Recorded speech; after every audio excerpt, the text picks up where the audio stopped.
Assalamualaikum warahmatullahi wabarakatuh. Jumpa lagi dengan saya Tutur Gabut Official, The Gabut Official. Selamat malam kawan-kawan. Bagaimana kabarnya? Kumaha wartosna dalama? Piye kabare Mas? Apa itu? Ya apa kabare Cak? Apa itu? Geng-geng kabare? Apa kareba? Kiapa kabar? Bagaimana kabarnya? Semoga kesehatan dan kebahagiaan selalu menemani hidup Anda. Baik. Saya ucapkan terima kasih kepada Anda yang baru pertama kali menemukan channel ini, yang baru pertama kali menemukan video ini, yang baru pertama kali menemukan Tutur Gabut Official. Jangan lupa di subscribe, kemudian nyalakan loncengnya, agar ketika Tutur Gabut Official, The Gabut Official mengupload video baru, Anda mendapatkan notifikasinya. Oke, saya ucapkan terima kasih pula kepada Anda yang selama ini support Tutur Gabut. Tetap support Tutur Gabut, agar The Gabut Official selalu semangat mengupload video-video trending saat ini dengan penyampaian yang berbeda. Baik kawan, kita kali ini akan membahas tentang bagaimana sistem pendidikan di Indonesia. Kalau di Malaysia itu ada dua macam sekolahan ya. Yang pertama adalah sekolah kebangsaan, bahasa pengantarnya bahasa Melayu. Kemudian yang kedua, ada sekolah jenis kebangsaan. Sekolah jenis kebangsaan ini sekolah khusus, yaitu sekolah dengan bahasa pengantar bahasa ibu masing-masing atau bahasa daerah masing-masing. Contohnya orang Mandarin, orang Cina nanti sekolahnya dengan bahasa Cina. Ada juga dengan sekolah menggunakan bahasa Inggris, ada juga dengan bahasa Tamil atau bahasa India ada. Itu di Malaysia. Kalau di Indonesia, sekolah jenis kebangsaan ini tidak ada kawan. Nah, tentang bagaimana pengajaran, bagaimana pendidikan di Indonesia, pengajaran di Indonesia ini nanti, kita akan menyimak sebuah video dari WNA, warga negara asing, WNI, warga negara Indonesia keturunan asing, maksudnya begitu, warga negara Indonesia keturunan Tamil. Saat ini dia tinggal di Malaysia. Di sana banyak temennya yang menanyakan bagaimana pengajaran di Indonesia. Kita simak dulu videonya ya.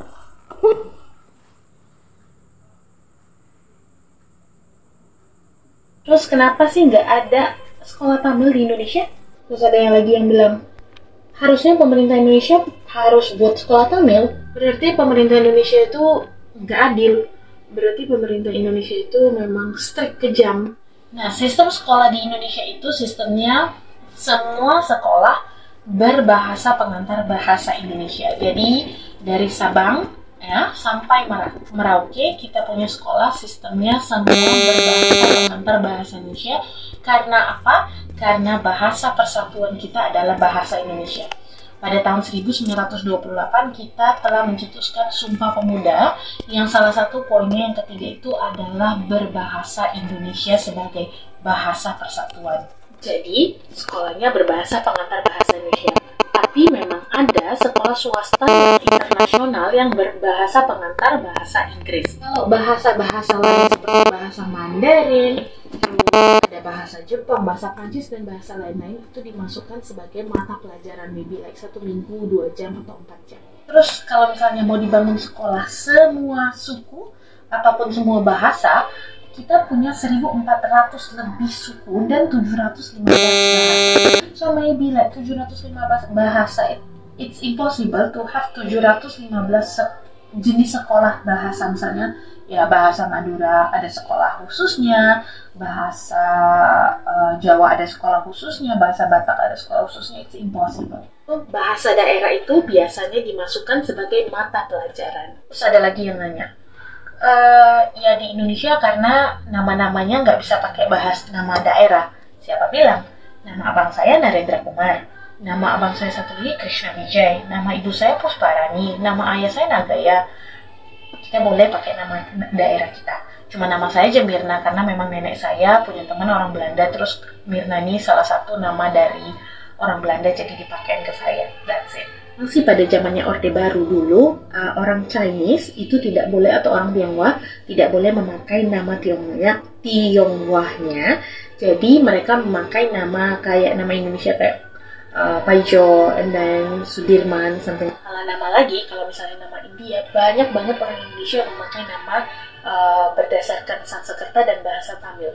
Misalnya aja cucu Presiden Jokowi namanya itu Janata Sri Narendra. Narendra itu berasal dari India. Jadi no more questions kenapa kita nggak punya sekolah bahasa Tamil. Kita sudah kita simak dari organisasi Tamil. Penjelasan dari adik kita ini, dari warga negara Indonesia keturunan asing, WNI keturunan asing. Dia menjelaskan bagaimana pengajaran di Indonesia. Kenapa di Indonesia tidak ada sekolah Tamil, terus bagaimana pengajarannya. Dia sendiri juga hafal bahwa bahasa pengantar di strata sekolah di Indonesia itu dengan bahasa Indonesia. Dari Sabang sampai Merauke, bahasa pengantarnya itu bahasa Indonesia. Jadi tidak aneh kalau semua suku yang ada di Indonesia itu sangat lancar berbahasa Indonesia. Terus juga mbaknya tadi juga hafal menjelaskan bagaimana Sumpah Pemuda 1928 Indonesia sepakat menggunakan bahasa persatuan, yaitu bahasa Indonesia. Makanya di Indonesia sistem pengajarannya atau bahasa pengantar di sekolah-sekolah itu dari strata TK itu kalau di Malaysia namanya Tadika, di kita taman kanak-kanak, sampai perguruan tinggi itu menggunakan bahasa Indonesia. Jadi sangat wajar sekali apabila siapapun Anda ya, baik penduduk pribumi atau warga negara Indonesia yang keturunan asing, entah itu keturunan Arab, Cina, atau India, atau Eropa sekalipun, yang tinggal di Indonesia dari kecil, kalau dia sekolah di Indonesia, tentu dia akan sangat lancar berbahasa Indonesia. Karena di dalam pengajaran di sekolah itu menggunakan bahasa Indonesia. Mau tidak mau dia harus belajar. Kalau tidak bisa ya repot, bagaimana sekolahnya, seperti itu. Dijelaskan tadi oleh mbaknya dengan lancar. Kemudian ada teman-temannya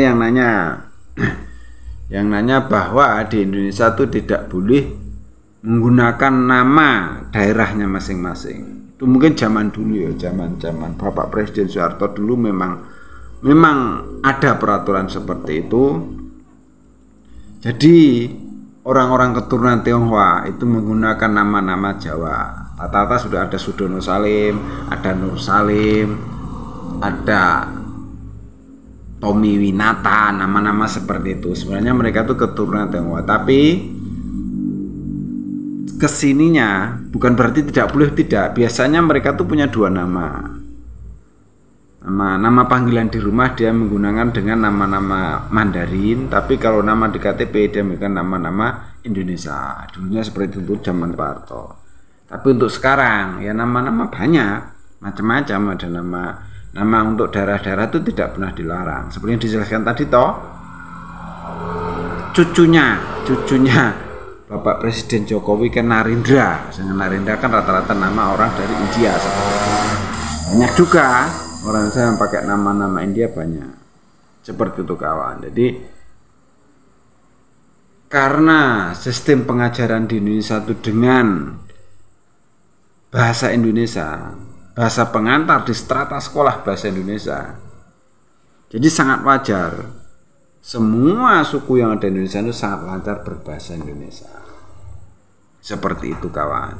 Dan apabila tadi juga ditanyakan kalau di Malaysia kan ada sekolah yang khusus untuk suku dengan bahasa pengantar bahasa ibu masing-masing. Kalau di Indonesia tidak mungkin, sesuatu yang mustahil, karena Anda tahu bahwa jumlah suku di Indonesia itu sangat banyak. Dari Aceh, Pulau Sumatera itu berapa suku, kemudian Pulau Jawa itu berapa suku, terus Bali, Lombok, Sulawesi, Borneo atau Kalimantan, Papua itu berapa suku yang ada.